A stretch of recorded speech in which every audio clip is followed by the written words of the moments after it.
नमस्ते दोस्तों, स्वागत है आप सभी का मेरे YouTube चैनल पे। तो दोस्तों, आज की इस वीडियो में मैं आपको अखंड भारत या भारतवर्ष के बारे में बताऊंगा। भारतवर्ष दुनिया का सबसे पुराना राष्ट्र है। पिछले 2500 सालों से भारत पे लगातार आक्रमण हो रहा है। कभी फ्रेंच, डच, कुहन्स, शंख, यमन, ग्रीक, मुग़ल और ब्रिटिश द्वारा। इन्हीं आक्रमणों ने अफ़गानिस्तान, म्यांमार, श्रीलंका, नेपाल, तिब्बत, भूटान, मलेशिया को भारत से अलग कर दिया। अगर हम महाभारत और रामायण की बात करें तो Thailand, Philippines, Vietnam, Indonesia, Cambodia यह भी अखंड भारत के हिस्से थे।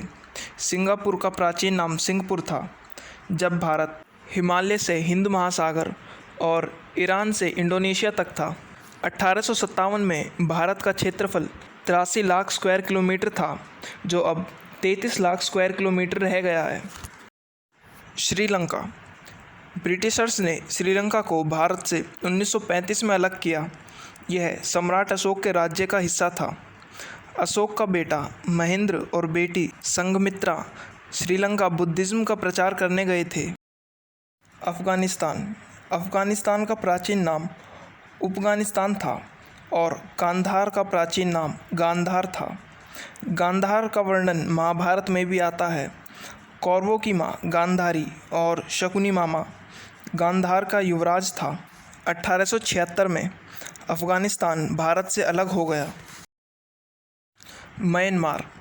म्यांमार या बर्मा अखंड भारत का ही एक भाग था। म्यांमार का प्राचीन नाम ब्रह्म देश था। 1937 में बर्मा एक अलग देश बना। नेपाल। नेपाल का प्राचीन नाम देवधर था। गौतम बुद्ध का जन्म लुम्बिनी और माँ सीता का जन्म जनकपुरी में हुआ था, जो आज नेपाल में है। नेपाल अंग्रेज़ों द्वारा 1904 में एक अलग देश बना दिया गया। नेपाल की 81% आबादी हिंदू और 9% आबादी बुद्धिस्ट है। सम्राट अशोक और समुद्रगुप्त के समय में नेपाल भारत का ही एक अभिन्न हिस्सा था। थाईलैंड। 1939 तक थाईलैंड शाम के नाम से जाना जाता था। यहाँ 3वीं शताब्दी में बुद्धिस्ट टेंपल बनने की शुरुआत हुई थी। आज भी थाईलैंड में बहुत सारे शिव मंदिर और थाईलैंड की राजधानी बैंकॉक में सैकड़ों हिंदू मंदिर हैं। थाईलैंड की राष्ट्रीय पुस्तक रामायण है। कंबोडिया। कंबोडिया, जो संस्कृत के शब्द कम्बुज से लिया गया है, भारत का ही एक हिस्सा था। यहाँ के लोग भगवान शिव, विष्णु और गौतम बुद्ध की पूजा करते हैं। यहाँ की राष्ट्रीय भाषा संस्कृत है। यहाँ भी भारत की ही तरह महीनों के नाम होते हैं, जैसे चैत, वैशाख आदि। यहाँ दुनिया का सबसे बड़ा हिंदू मंदिर अंकुरवाट मंदिर है, जो भगवान विष्णु का है। यह हिंदू राजा सूर्यदेव वर्मन ने बनवाया था। इस मंदिर की दीवारों पर महाभारत और रामायण से संबंधित चित्र बने हैं। वियतनाम। वियतनाम का प्राचीन नाम चंपा देश था। यहाँ बहुत सारे शिव, लक्ष्मी, पार्वती और सरस्वती जी के मंदिर हैं। मलेशिया। मलेशिया का प्राचीन नाम मलाया देश था, जो संस्कृत का शब्द है, जिसका अर्थ पर्वतों की भूमि है। मलेशिया का जिक्र रामायण और रघुवंशम में किया गया है। यहाँ माँ दुर्गा और भगवान गणेश की पूजा की जाती है। यहाँ की मुख्य भाषा संस्कृत से ही बनाई गई है। इंडोनेशिया। इंडोनेशिया का प्राचीन नाम द्वीपांतर भारत था, जिसका मतलब समुद्र के पार भारत है। इसका जिक्र पुराणों में भी है। भगवान शिव का एक बहुत बड़ा मंदिर है यहाँ, और यहाँ हर साल रामायण भी होती है।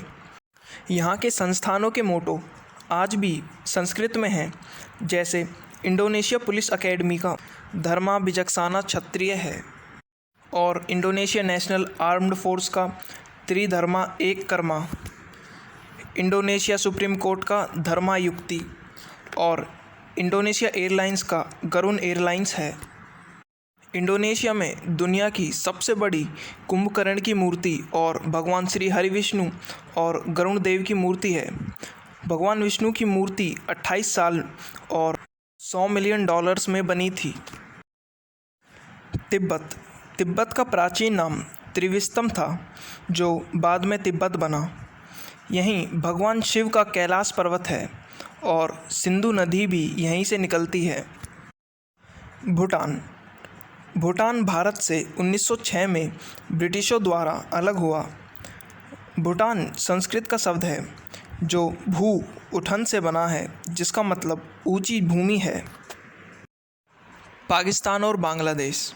जैसा कि हम सभी जानते हैं, पाकिस्तान भारत से 14 अगस्त 1947 में ब्रिटिशों द्वारा पूर्वी पाकिस्तान और पश्चिमी पाकिस्तान में विभाजित हुआ था, जिसकी मांग जिन्ना ने 1940 से की थी। बाद में भारत ने पूर्वी पाकिस्तान को 1971 में स्वतंत्र कर स्वतंत्र राष्ट्र बांग्लादेश बना दिया था। तो दोस्तों, यह था हमारा खंड भारत, जो हिमालय से लेकर हिंद महासागर और ईरान से लेकर इंडोनेशिया तक था।